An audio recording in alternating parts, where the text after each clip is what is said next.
Welcome to Sports Saved My Life. My name is Clayton Freck, and I'm the CEO and founder of Angel City Sports. We know the power of sport to change and, in some cases, save lives. We hear these compelling stories every day, and we created this show to share them with the world. Enjoy the show, and remember to like, follow, share, and comment. All right. Today it's my pleasure to welcome 16-year-old para-badminton player Miles Krajewski to the show.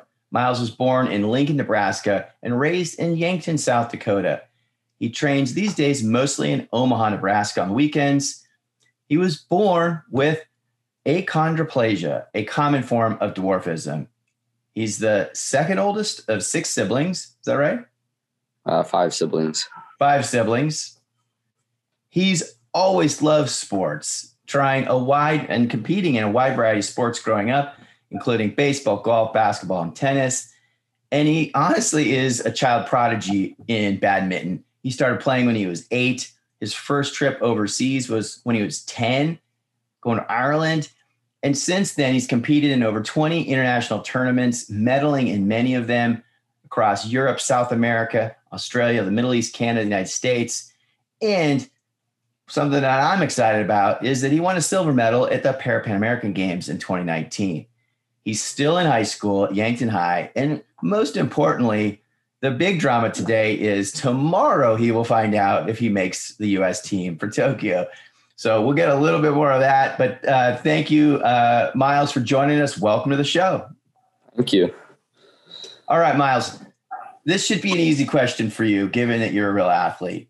But what comes to mind when you hear the title of our show, Sports Saved My Life? People found sports and fell in love with it. But for you personally? For me? Yeah. Where would you be without sport? Without sports, I don't know where I'd be. Sports, like I found friends and all of that doing sports and average height kids. I've become good friends with some of them through sports, especially from other schools. Playing sports against their team, they find out and they learn about dwarfism. Yeah, I mean, you get to sort of educate and be an ambassador, right? Using sport. What does sport give to you? It gives me work ethic. So it teaches me to train hard, put everything that you've got towards what you want to accomplish, and have fun. Yeah. I think we forget about fun sometimes. It's like we all have the right to just have a good time and play and have fun. All right. Give me one sentence that describes you. I love anything sports related. So this section now we're talking about, I want to hear about your childhood, which you're still in. You're still a child, but you're getting close to adulthood. Describe your life growing up. Pretty much the same as any normal kid. I grew up and am growing up in a town of 15,000 people. So you like know everybody. So it's not like, oh, there's a dwarf there. It's more of like, hi, Miles, how are you? Yeah. Like everybody knows your name and you know a lot of people also. So, and then we have a great sports association where you can sign up for baseball, soccer, golf lessons, basketball. Is that like a city or a recreation type program there? Yeah. I have recreation for softball, baseball, basketball, soccer. And you just played all that growing up? Yep. So talk to me. What did you say? I loved it. Playing all the sports. Do you remember a moment growing up when you just realized that you're an athlete, that you just realized how much you love sport? It doesn't matter what the sport is.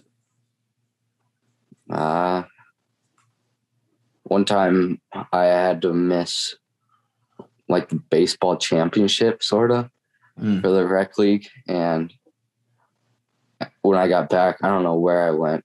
I think it was like a family vacation, but they were like, "Oh, we needed you. We could have won." And I was like, "Should have been there." No more family vacations, man. You're taking Yeah. the sport seriously.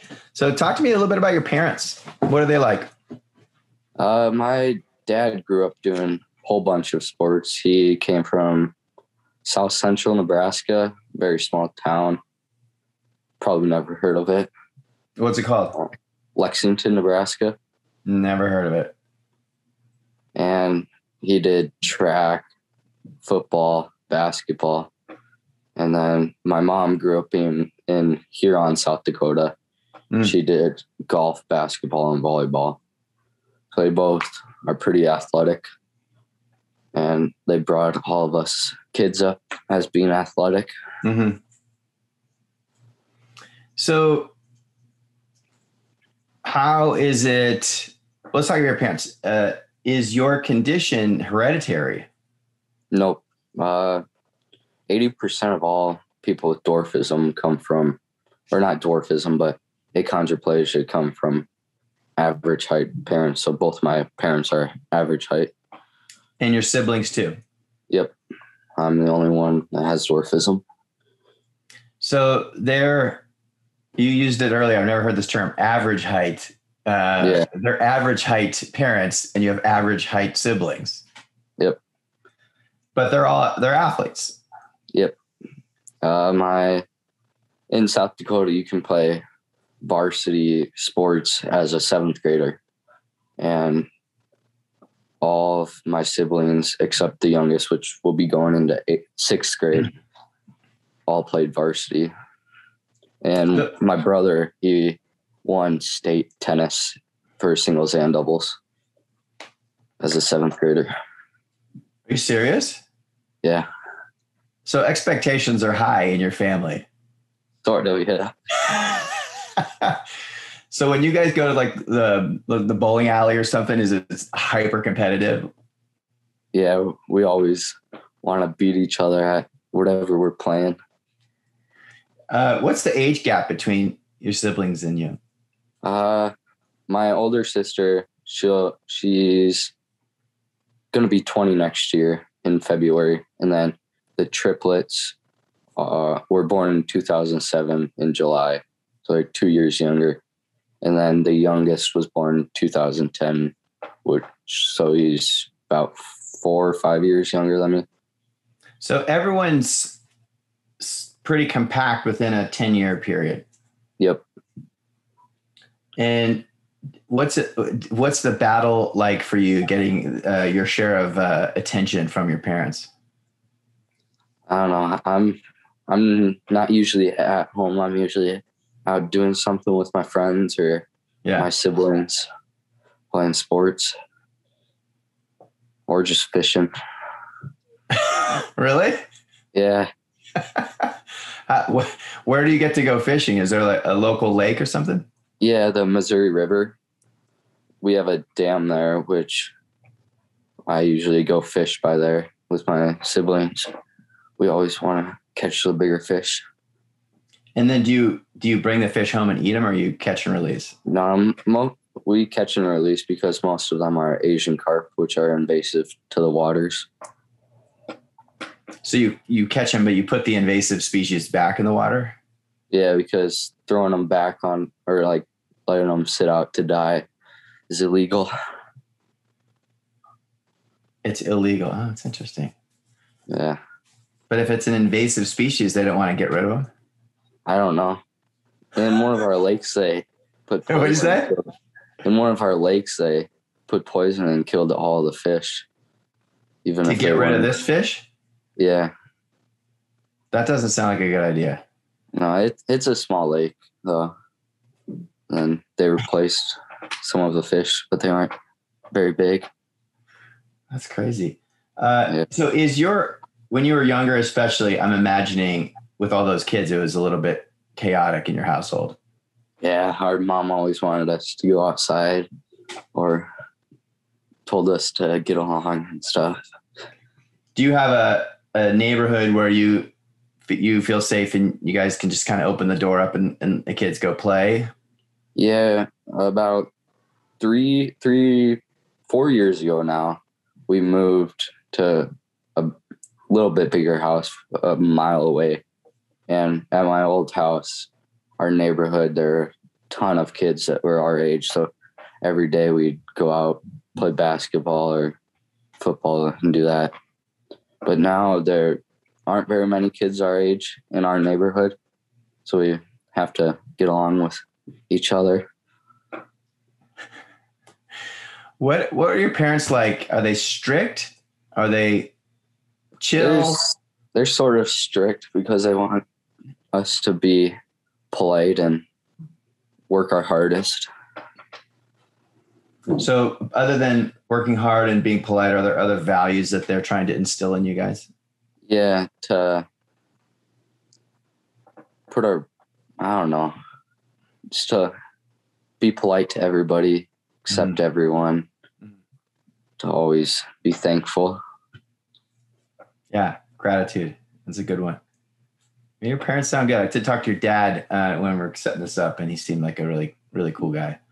All right, so you mentioned a little bit earlier. So are you the only dwarf in your community that you're aware of?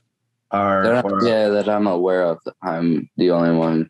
A few years ago, there's one that moved from Rhode Island to Yankton, and he was like a junior in high school, and then he graduated a few years ago.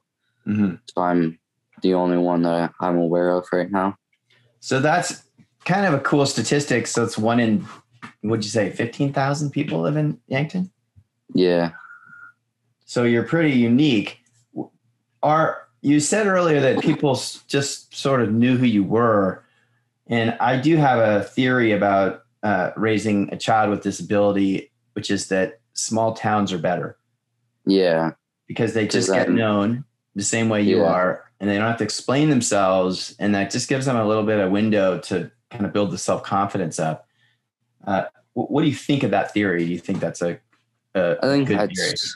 True, because I know some people that are in LA or somewhere in New York, Baltimore, and I've heard it's a little bit harder or they have to explain why they're a dwarf a lot more often than I have to. Yeah. And I think you can turn that to a strength if you get really good at explaining it, but it is exhausting. So yeah, be mindful of that. So you didn't have a lot of issues having to explain yourself. Were there other challenges that you can remember growing up that were related to, being a dwarf or other issues? The only problem that I really ever had was if there's something on a high shelf, I'd have to ask one of my classmates or the teacher to grab it for me. Otherwise, I don't really remember any other. So you've never felt discriminated against or bullied or harassed or anything like that? No, because the school that I went to from kindergarten to 8th grade, our grade size was like 20, 25-ish.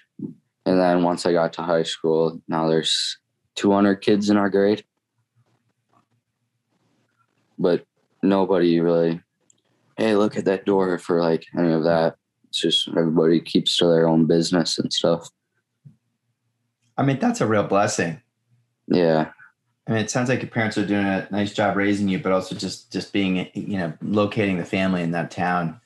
It seems like it's worked well for you. Cause I don't think I feel like everybody's had that experience at all. There's a lot tougher experiences out there. Yeah. Talk to me a little bit about the disability. So you mentioned that it sounds like it's a new genetic event for you. It wasn't passed down. No. Do they understand why it occurs? And then what does it look like? Like, are you done growing? Do you have, how tall are you? Kind of how tall will you get, do you think? I don't really know the history of the genetics of how dwarf comes to be. All I know is 80% of ACONs come from average height parents. Mm-hmm. And for most ACONs, we normally grow from 4 feet to 4'6" Mm-hmm. I'm about 4'5" right now. And are you still growing? I don't think I have too much left in me. But some because our legs bow out a ton, some get their legs straightened. Yep. And that adds about an inch to an inch and a half to your height. Have you had that surgery? No. We've talked to the doctor about it, and he's like, if he doesn't experience any pains in his knees, then we don't really need to do anything with it. So the bowing of your legs isn't that bad? For me, I think my left leg's like 30 degrees and my other's like 15 degrees. Okay. Mine are decently bad, but they said they don't really need to worry about it right now. But there's some that are really bad and they have to get it. And then there's some that their legs are pretty straight and they don't have to worry about it at all. That's great. Keep my fingers crossed for you on that one. Thanks. So does that mean you haven't had any surgeries? I've had tubes in my ears, and then also I had meningitis when I was like 2 years old.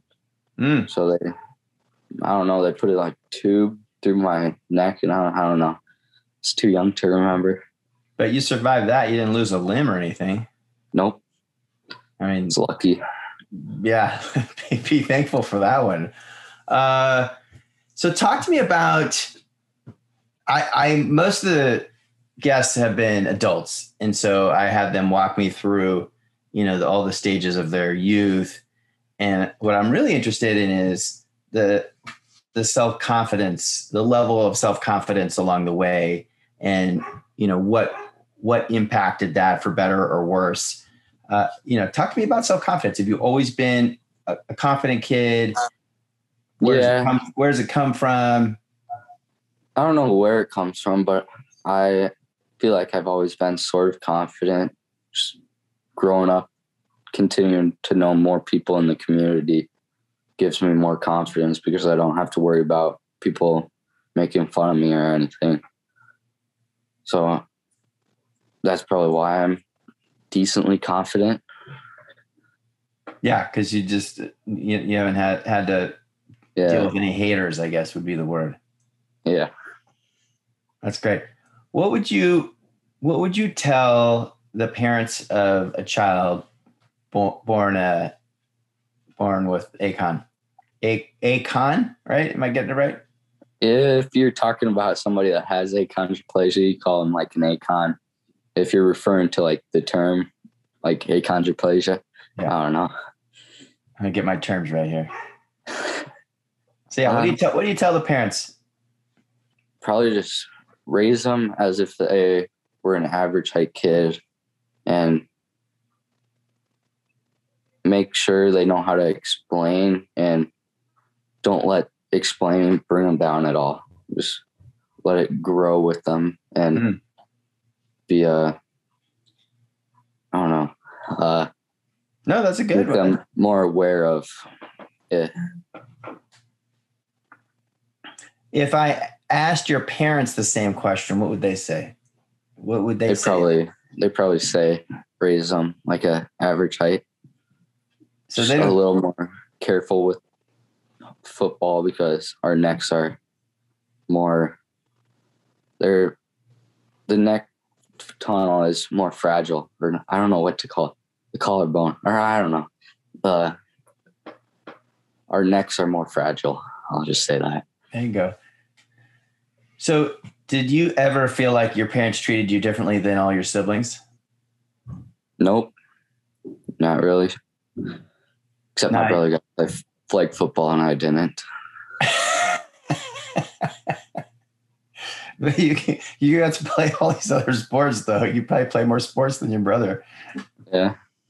He's very good at cross country also. I don't like doing cross country. That's too much running.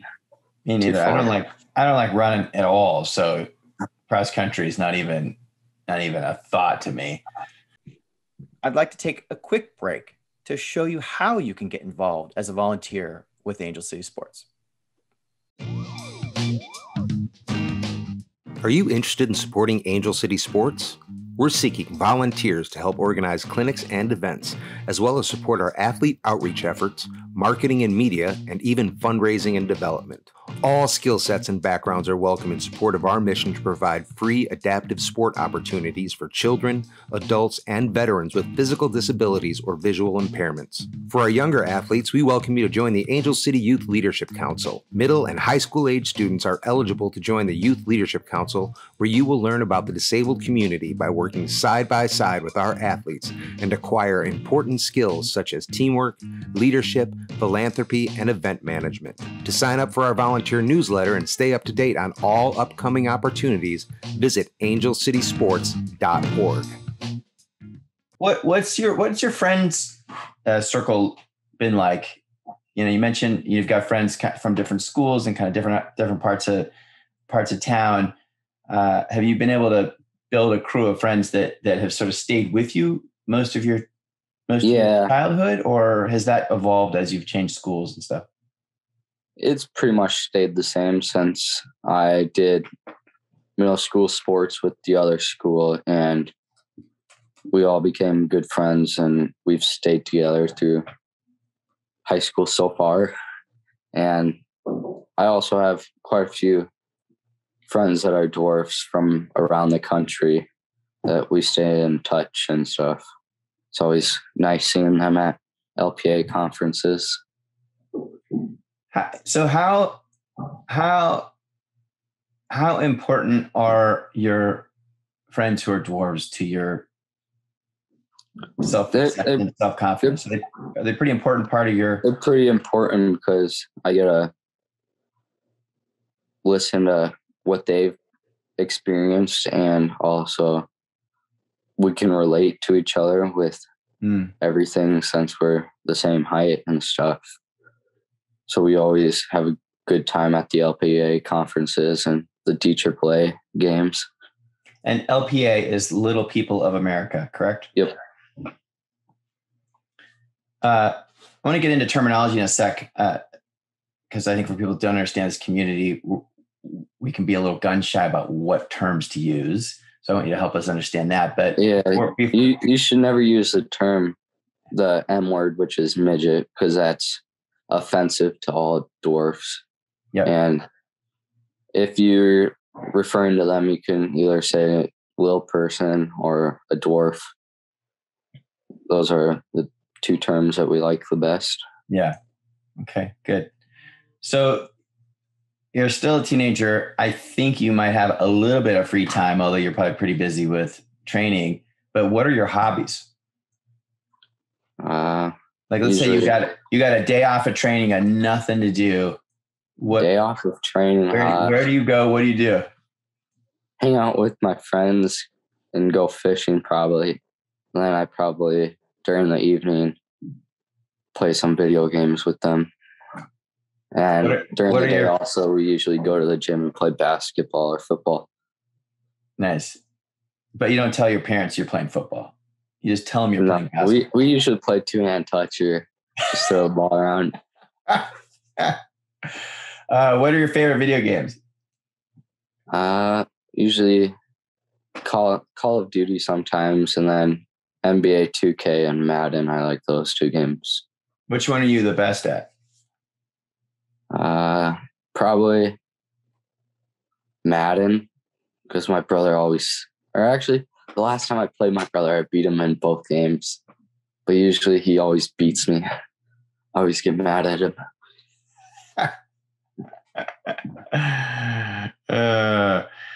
All right. So let's move on to sport.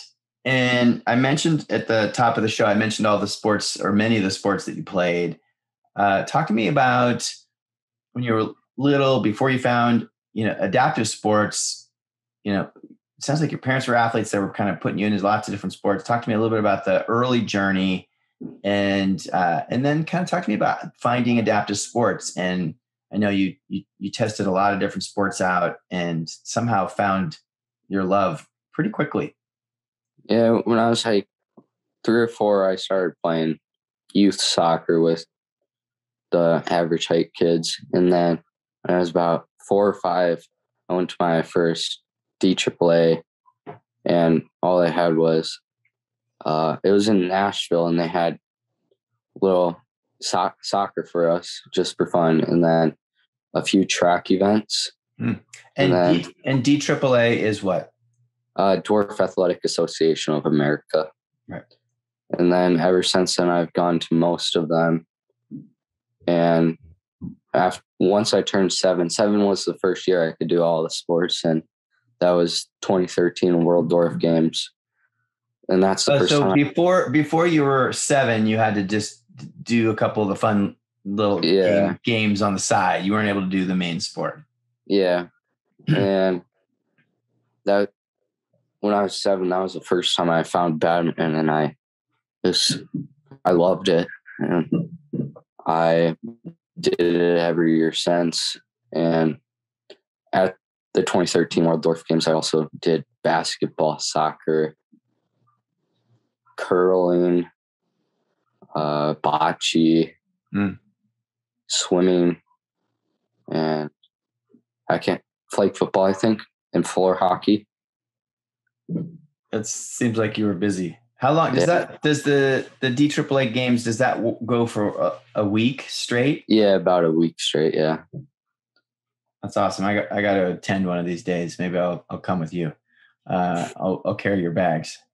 All right. Because you're going to be a celebrity at the next one, I think. We're 2019. We're in San Francisco. It's right up the street from me. I only went one day for the badminton because my dad had to run the tournament, the tournament, I guess you can call it, which had a pretty big turnout. That's cool. So how did you know that badminton was your sport? Were you just so good at it right away, or did you just sort of fall in love with it when you first saw it? I sort of just fell in love with it the first time I saw it. I did it at every games until about 2015, I think it was, in St. Louis. That's when we found out it would be in the 2020 Paralympics. So I started training in 2016, went to my first tournament. And then, did you have a goal back then to make the Tokyo team? Sort of. Back then we didn't know SS6 or SH6 was going to be in the qualification. And what you just referenced was your classification. Yeah. So you don't always know ahead of time exactly what classes or what types of athletes are going to be in a particular event. So in this case, they didn't announce the classes; they just announced the sport was coming, but they hadn't clarified. In Paris, they haven't told us what class or what categories we're going to be in it yet. But they've already said it's for sure in Paris. Yeah, I'm pretty sure. Okay, that's great. Can you explain the sport for those that either haven't played or haven't seen para-badminton as well? So just sort of the sport in general, and then sort of the nuances of para-badminton, if there are many.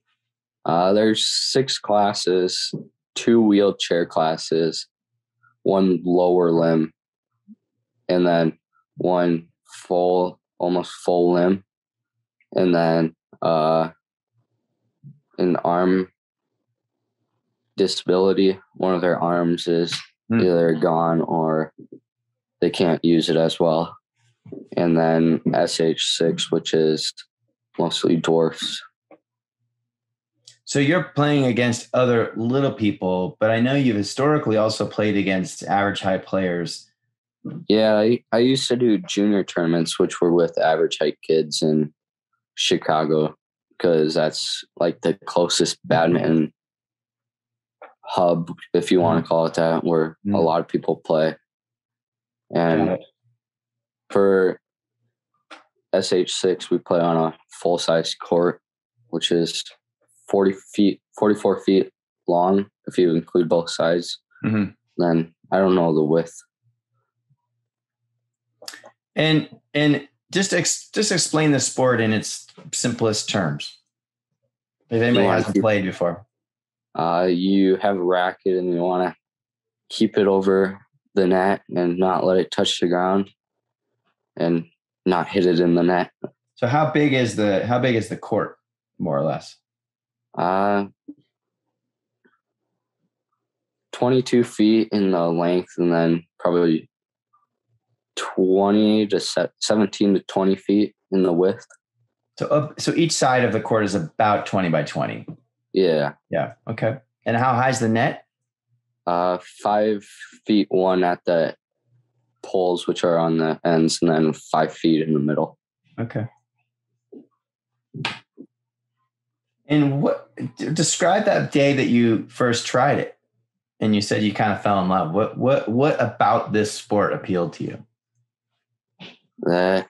It was hard to play at first, but then once you got the hang of it, it was really fun. And there's so many people that I saw playing it that were dwarfs. So I was like, oh, this could be a sport I like, which I did like it. Mm-hmm. But you hadn't played it back home. It wasn't a backyard game for you guys. Nope, not. After the 2013 games, we got a cheap little setup to put in the backyard. Well, I'll tell you a funny story. I don't know how funny it is, but I grew up playing badminton. And I had up through fourth grade, I lived in a cul-de-sac. And this is the 70s. And nobody watched their kids. They just opened the door and kicked them out of the house. So all the kids would just meet and we played every sport imaginable on the street. And our front yard was nicely shaped for badminton. So we always had badminton, a net up like almost my whole childhood. And it was, you like had to put the pole into the grass. So it was sort of an old system. And, but my yard was slanted. So it wasn't the best court. It was just a nice shape, but it was totally slanted. But I mean, I probably spent, thousands, maybe multiple thousands of hours playing badminton growing up. I'm not saying I'm any good, but I just played it a lot. Yeah, I live in a cul-de-sac now, and it's a great place because you don't have too much traffic. You can play hockey, like street hockey on it. Yeah. In my old neighborhood, one of my friends that I played hockey with, ice hockey, we would set up 2 goals in the street and a ton of people would come and we just have a ton of fun and play that. Yeah. Yeah.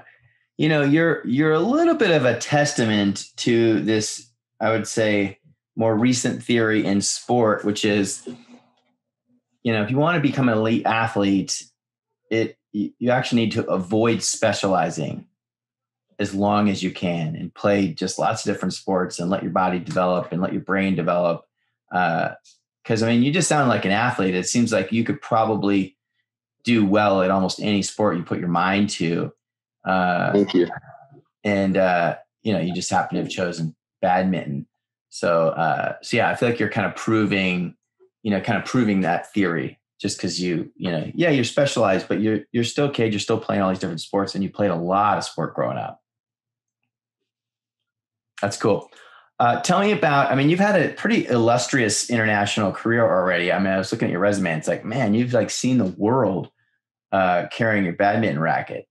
What's your favorite international experience? Probably I liked the Para-Pan Am games. That was once in a lifetime experience.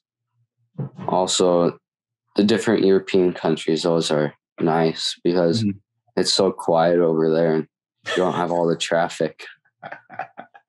It's also very beautiful with all the architecture and how green it is over there. Yeah. So what did you love about Peru, about the Pan American Games?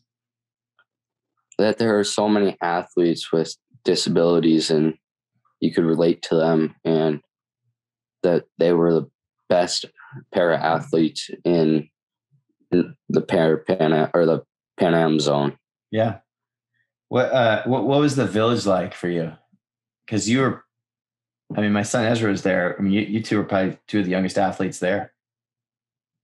It was different. The neighborhood that it was in wasn't so nice. It didn't seem like, but there were cops all around the village, and the building was pretty nice, except there was not really any heating, so you had to cover up with the blankets. But they had a great setup because there were basketball courts, soccer courts, and a lounge that had all sorts of video games. So you were in heaven. Yeah, pretty much. So what did you do when you had free time before your competition? Were you playing video games? Sometimes.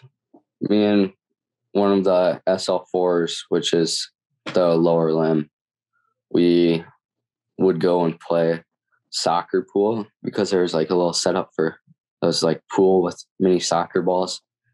Or we would play FIFA, which he smoked me at every time.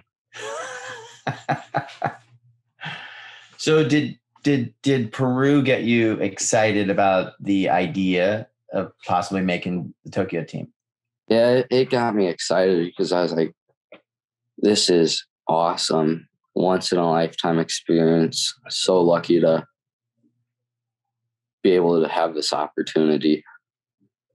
What was the venue like for badminton? I only got to go to the track venue, and it was pretty epic. But the venue was pretty nice. There was, I think, four courts, one wheelchair court, and then 3 courts that had mats. Mm-hmm. And then right across the sidewalk there was the warm-up facility, if you want to call it, and they had like 10 courts maybe. Oh wow. Yeah. It was really impressive with how big and how fast they built that, because the year before we were in Peru for the Pan Am Championships, and across the street they were building that from the venue where we were playing at, and they were just starting, and then a year later they completed it all. That's cool. And was it what were the fans like there? Was it crowded in the arena? Yeah, especially when the Peruvian was playing for third place. There were drums and a whole bunch of noisemakers. Every time he scored a point, they'd be banging the noisemakers, playing the drums. Really? Yeah. And I think I played right before him, so there were a ton of fans. That sounds fun. Yeah. That sounds really fun. Okay, so we are on the heels of a big day in your journey. So you'll find out tomorrow whether you make the team. We're gonna have to add a little note to the show notes to let people know if you made it or not. Explain a little bit of how they select the team for Tokyo, because it's a little complicated. Your dad explained it to me, and it was like went right over my head. You explained it a little more clearly to me earlier, but just how does it work? How does someone make the team in para-badminton? So there's qualifying tournaments which started in March of 2019, and it was supposed to run through March of 2020, but then COVID hit and they had to postpone the last tournament to this May, which was a good tournament. And you had to go to at least 3 tournaments, and they choose 3 tournaments to have a shot at going. And then they would take your top 6 tournaments with your most points to rank you to see where you fall. So by participating in the tournaments, you establish your world ranking. Yeah. And then the next step is what? The farther you make it in the tournament, the more points you get. And then the World Championships were in August of 2019. The week before I had to go to the Para-Pan Am Games. So I flew straight from Switzerland to Para-Pan Ams. That's cool. Yeah. And the points at the World Championships are double of what normal tournaments are. So I made quarterfinals at World Championships. That was the first time I made quarterfinals, which was a big jump in the ranking for me since I racked up 420 points, I think. And so then you move up in the rankings, and then how do they pick the team? The top 5 automatically qualify, but they have to be from different nations. So there's one from England, one from Brazil, one from Hong Kong, one from India, and one from Malaysia. And then a bipartite commission chooses a 6. So out of the entire world, in your classification, there will only be 6 male athletes that compete in para-badminton. Yep. And how do they make that decision for the 6? Are you on pins and needles because it's hard to tell how they make that decision, or what? Yeah, I don't really know how they make the decision, but I'm ranked 7 right now, and the person in 6 is 10 points ahead of me, which is, if I go to one tournament, just show up, I get 10 points automatically. But I've gone to more than 6 tournaments, so I'd have to make a quarterfinals to jump ahead of him. So if they just use points, he probably goes. Yeah. And is there a precedence of using other factors? So it's not always just points. Yeah, I think you had to, like, the governing body for your federation sent him a thing like why they should choose you. And I think that's how they sort of choose it, but nobody's really positive on how they choose the 6th person. All right. Well, we'll be keeping our fingers crossed for you, man. This is exciting. Regardless, you're right there, which is pretty cool to be 16. And I mean, how old are most of the competitors? They're older, right? I think all of the people that are qualified right now are 20 or 22 and up. The oldest is like 45, and that's the guy from Malaysia. I mean, that's pretty amazing that there's a guy playing into his 40s. Yeah. How long do you think you'll play? Probably till I'm mid-30s to 40 years old. I don't know. Tough to say. All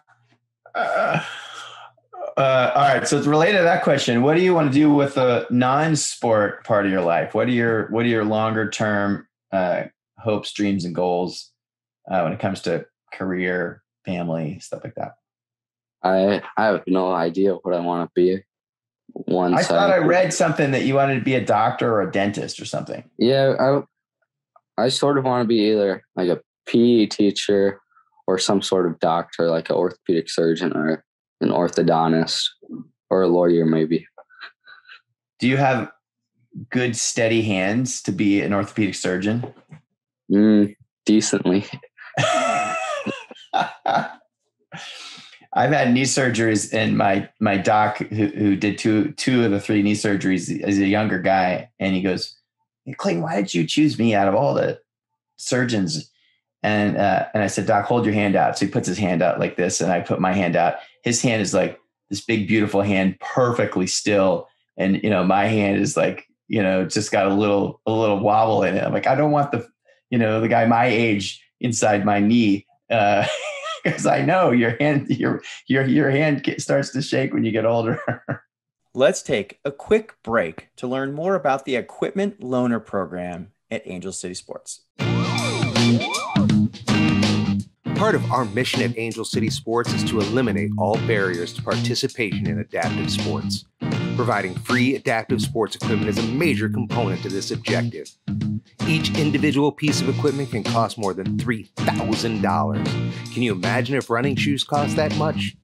So we're building an inventory of adaptive sports equipment to support our clinics, competitions, partner programs, and to loan out to emerging local athletes. Currently, we have racing wheelchairs, throwing chairs, and sport wheelchairs, perfect for tennis and basketball. If you or an athlete you know need a piece of adaptive sports equipment, visit the Equipment Opportunities page at angelcitysports.org. If you are interested in donating equipment or supporting the Equipment Loaner Program, email us at info@angelcitysports.org.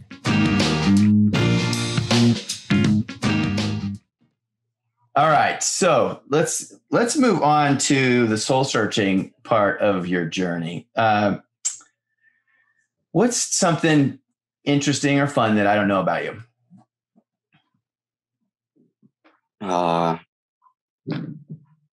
I used to play hockey for like 6 or 7 years. And you were good. Yeah, I made the B team once, and then the next year I made A team. At a club or where at school or where? Yankton Hockey Association.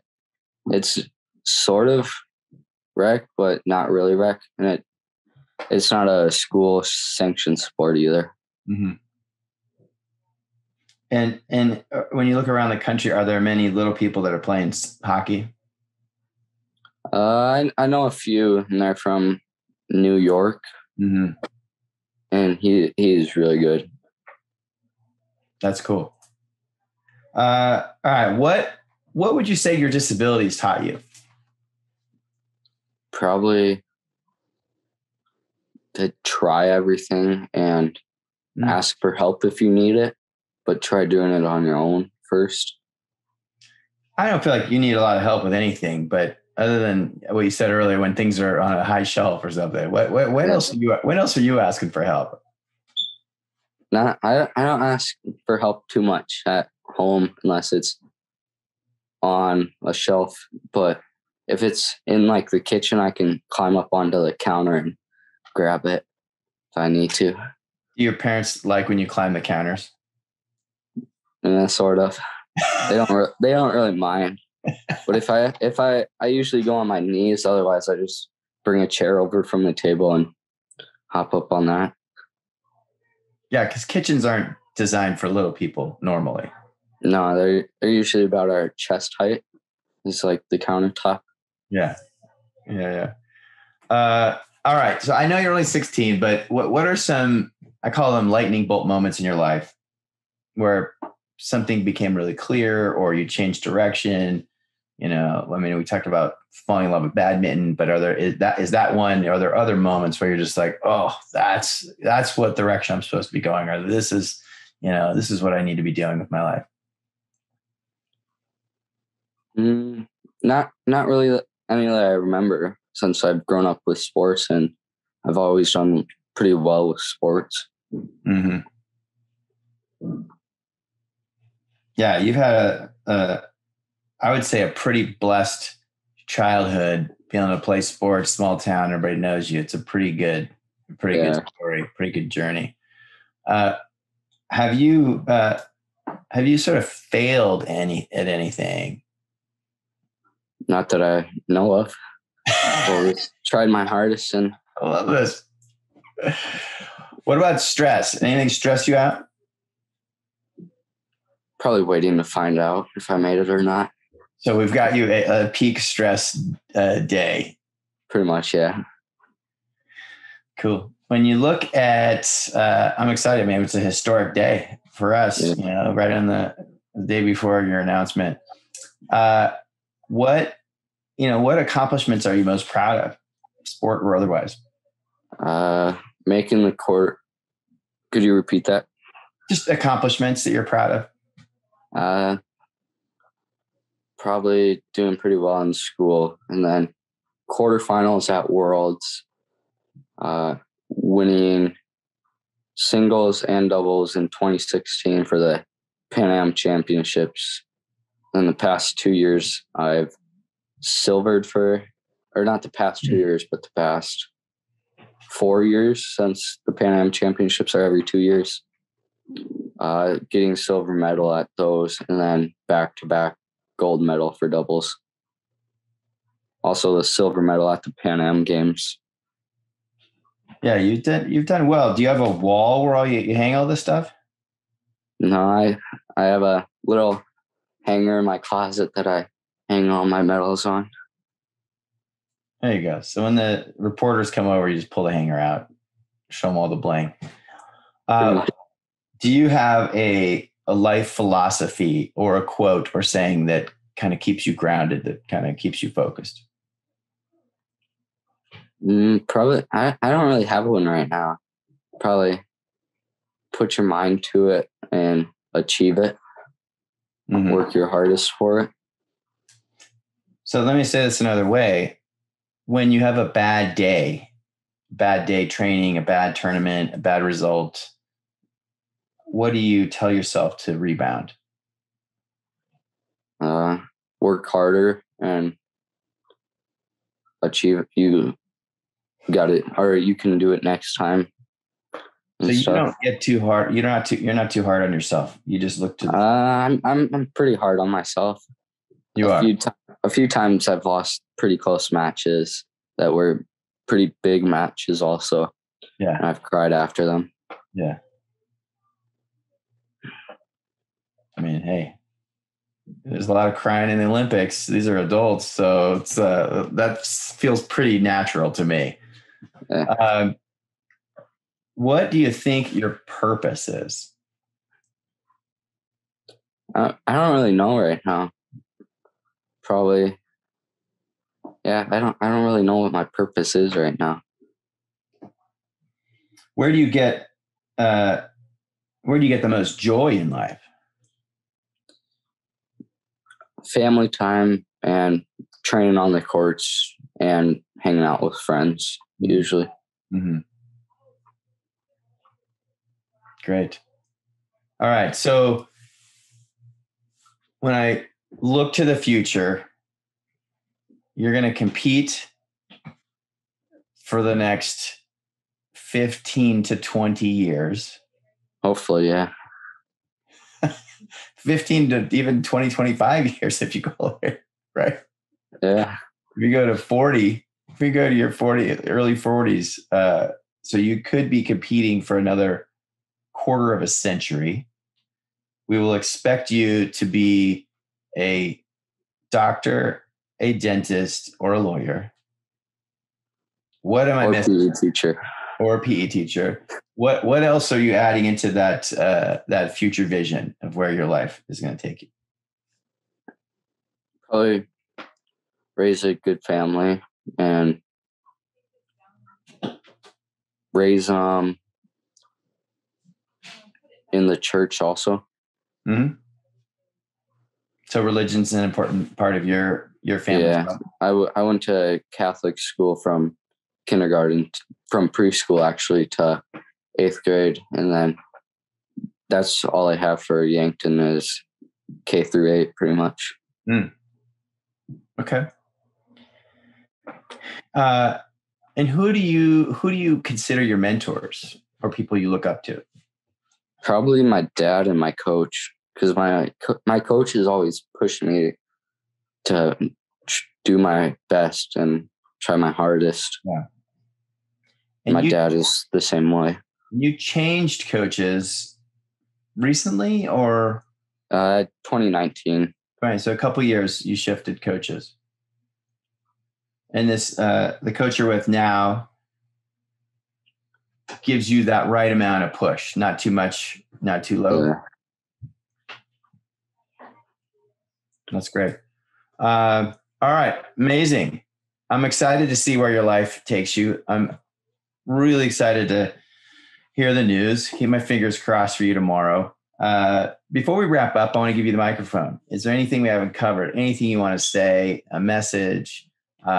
Acknowledgement? It's the microphone is yours. Just wrap us up, man. My parents have put a lot of time, money, and effort into letting me fulfill my dream.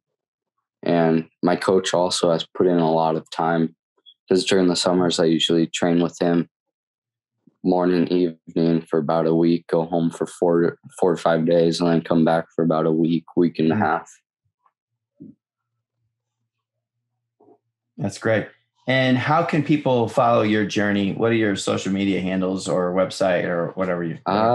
Right now, at Miles Krajewski Para-badminton on Facebook, but I don't have Facebook or any of that.